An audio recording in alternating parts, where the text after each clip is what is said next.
Well, thanks for showing up. I really appreciate it.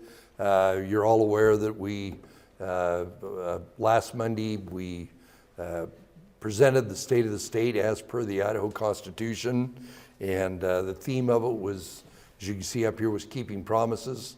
And it was somewhat a look back on what we've done in the past, and then kind of a forecast of what were our budget priorities and our other priorities going forward.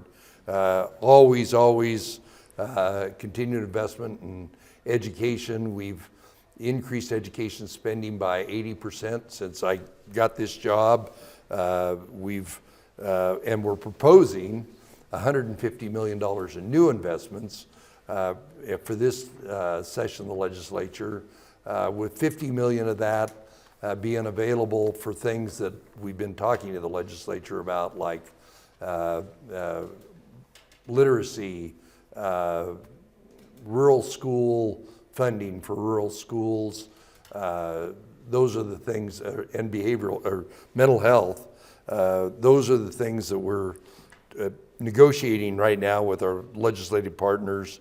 We are proposing $50 million to expand school choice, but I emphasize multiple times in the State of the State that we want it to be fair, responsible, transparent, and accountable.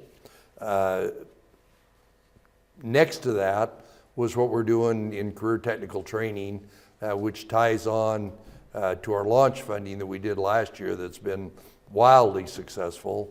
I think a lot of that will be decided, the way the legislature's working now will be whether that goes into the maintenance budget on Friday.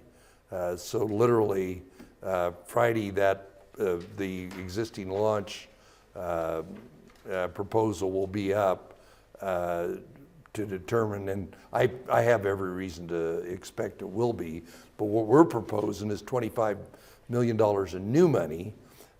Some of that is one time to build capacity, like over here at Eastern Idaho College, at our other career technical facilities. And then some of it is ongoing money, which will meet with a match. For example, if INL wants some kind of training at the college here, if they put money up, we'll match that money 2 to 1. So if they put up $1, we'll match it for $2. Same thing with the hospitals here, which they've been doing that here anyway. The hospitals have got a real aggressive program with Eastern Idaho College to train nurses and nurse practitioners and radiation techs and all of those other things. That program's going on, and this bucks that up. But of course, and I'll talk a little bit about housing, but the dire need in Idaho is for construction, plumbers, electricians. Of course, this part of the state, welders are a big part of that, and we'll continue to make investments there. But the flywheel effect of launch is something that should not be lost on people. As I talk to public education teachers, because higher education got to be so unaffordable, and the fact that somewhere less than 40%, 4 out of 10 kids are going on, those other 6 kids just weren't inspired to work on their language arts, to work on their math skills, because they didn't know what they were going to do. Now those kids can see a pathway and launch in classroom teachers, and if you get a chance, interview some of them and ask them, because they have that opportunity to go on, it's gonna change the classroom behavior. It's gonna change the motivation, and it's really, if you just think of kids getting out of high school, if in 6 months or a year or 2 years, they can make $16 an hour instead of $10 an hour, you just think of that money going through the economy and what it means. So we're very excited about that. And a lot of that is going to be what we need to do for infrastructure. Always, we'll continue. I proposed $100 million more in tax relief. There's several different ideas on it. They were not fleshed out, and that's understandable because this is an election year. So we didn't know until the first week of December who the leadership was going to be, who the committee leaders were. So that's why in both some of the education funding and the tax relief, we don't have it as specific as we have in a year where we know who's in charge and who we're working with. So, but those are going on. Those investments in tax relief, that's on top of $4.6 billion that we've done since I got this job. Again, one of the things that we always work on is safe communities. Our crime in Idaho is down 17% since I got this job. We're going to put some more money into many areas there. Probably one that's the most germane to this part of the state is some investments we're going to make into cybersecurity, which we work with the lab on all the time.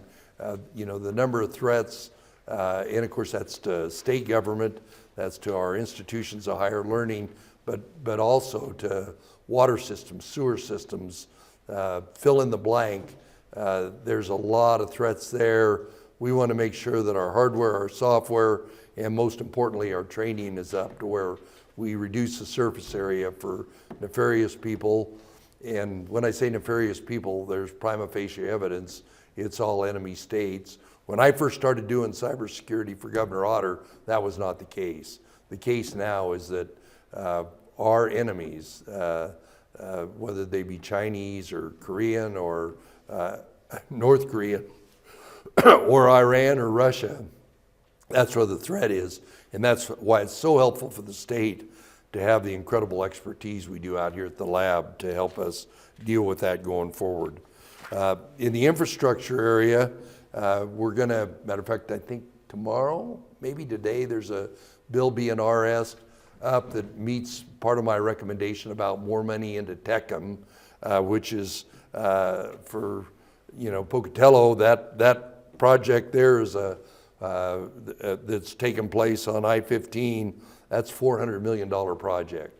That was a project that, well, frankly, they told me when it was built originally, it wasn't built very well. It was a dangerous flying Y out there, and that project is coming to fruition, whether it's the flying Y there, Northgate to Fort Hall. There's also a Blackfoot widening project that's going to take place going forward.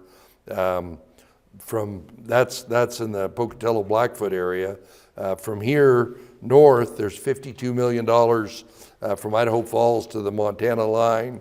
There's a new interchange at St. Anthony, and there's also a couple big bridge projects. But we are asking that the legislature appropriate ongoing money for TECM, which means we've got a dedicated source of funding where we can borrow somewhere between $800 million and $1 billion for big projects all over the state.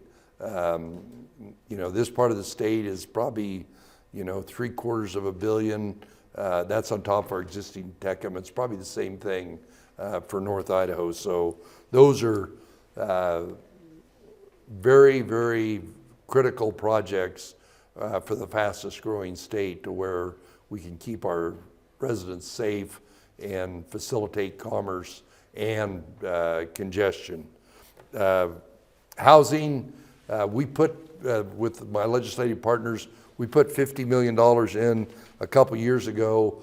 I'm proposing to add another $15 million, which is basically money to the Idaho Housing and Finance that if you qualify to build workforce housing, the state will help with the interest rate.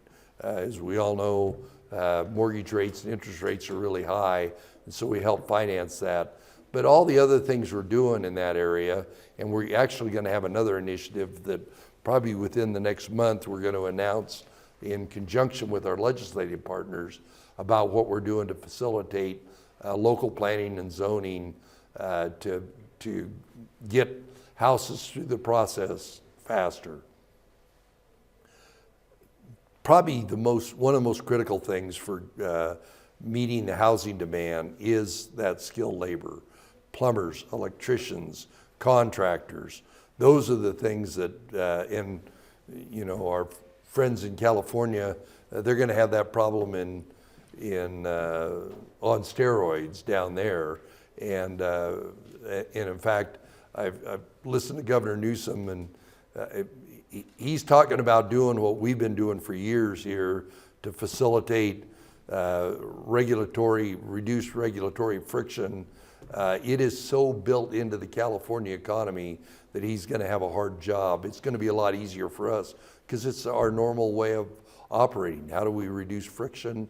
How do we keep people safe? That's what a lot of regulatory, but how do we make it to where, the small independent contractor can go out and build a house, whether he's a plumbing contractor, electrical contractor, or a house builder. So we're excited about that. The two things that occupied my time this last summer, and you're all keenly aware of that, are water and fire.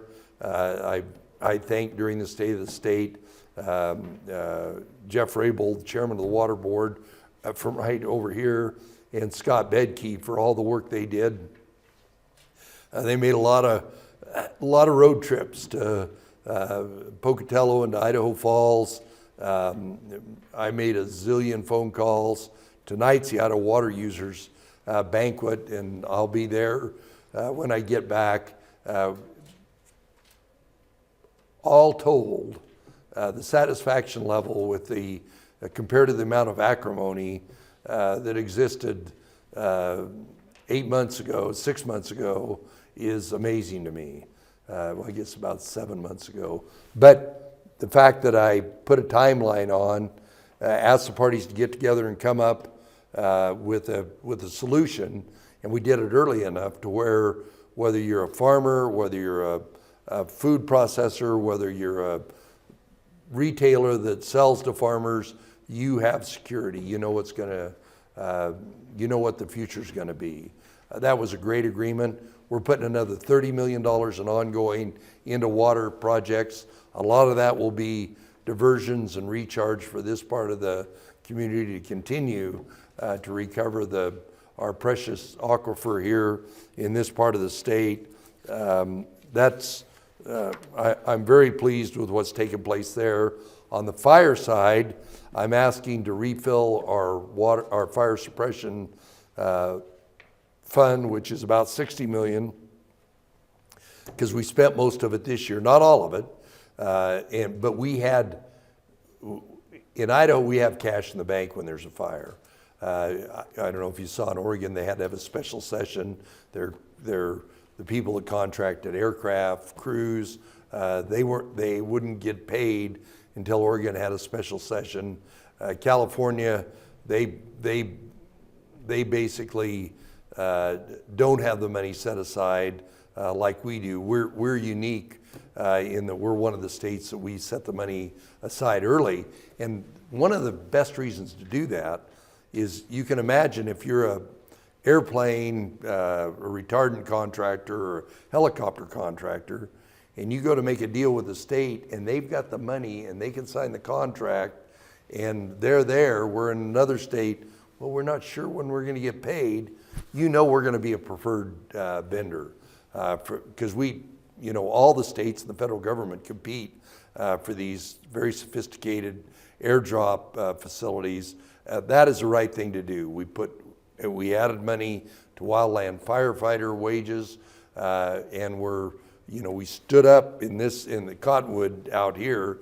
We stood up a new state fire suppression encampment for our state lands and our other lands, and we've got a new agreement with the Forest Service about how we cost share. But we need to stay on top of that. This is a good transition into the new administration. I am very, very hopeful that the way the state cooperates with either the BLM or the Forest Service in fire suppression, that it's going to be smoother and easier. All the states are interested in a better relationship, in a more efficient, keep people safe, save property, put the fire out. but do it as efficiently as possible. One of the things we're putting money into is surveillance. Used to be we had manned fire lookouts, and now we're doing it with cameras, and I anticipate that satellite technology, because satellite technology can pinpoint a fire where if it's smoky or cloudy or dark, we can't do it. So we're investing in all those areas. There's other areas of the new administration. Obviously, what we do on our health and human services side, natural resource management, those are all things that I'm excited to work with the new administration. The new Secretary of Interior had his hearing yesterday. Governor Burgum from North Dakota, who's a good personal friend of mine. I followed him as chairman of the Western Governors, and we're gonna do a lot of good things. And then also our relationship with the Department of Energy for the administration of the INL out here. I'll be having meetings with them, probably not this week, but when I go back in February to the Governor's Conference, we'll be meeting with them, which is so important to this area out here, is our relationship with the Department of Energy.